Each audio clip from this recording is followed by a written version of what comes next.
आगे एक बेर आज कोरा में तोरो जवानी खिलत हियौ मरद में बहिया पूरा रत पलंगिया हिलत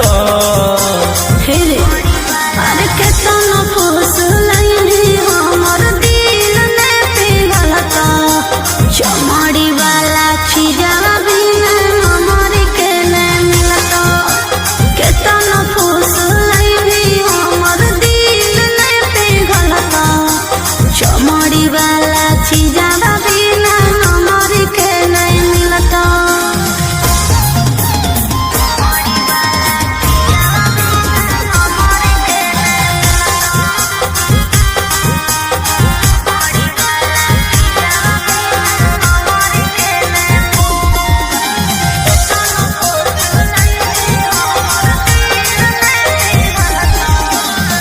खोजो ही रुपया काहे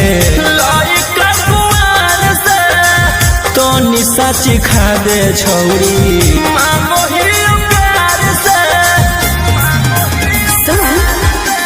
प्यार मोहब्बत से भरो है नहीं पेटर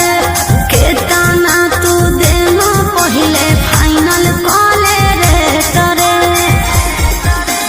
कामो न दे तो रुपया जब जवानी ढलत हमर कहल बतिया तोरा बुढ़ापा में खलत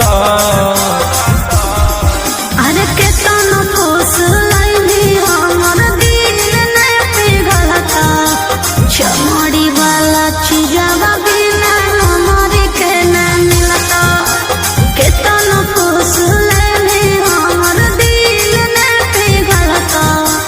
चमड़ी वाला चीजवा बिना हमर के न मिलत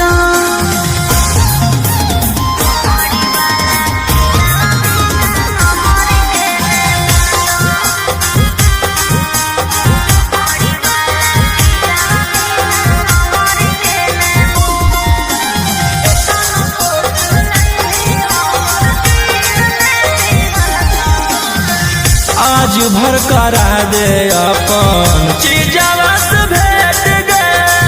भोर लिखवाईली हो 12 बीघा खेत गे पहिले देखाओ अपन पेपर जमीन के तबे खैबो हम सवाद नमकीन के अगे राजा रौशन रही रानी बना के रखत तोरा सिवा में कौनो दूसर छौड़ी के ताकत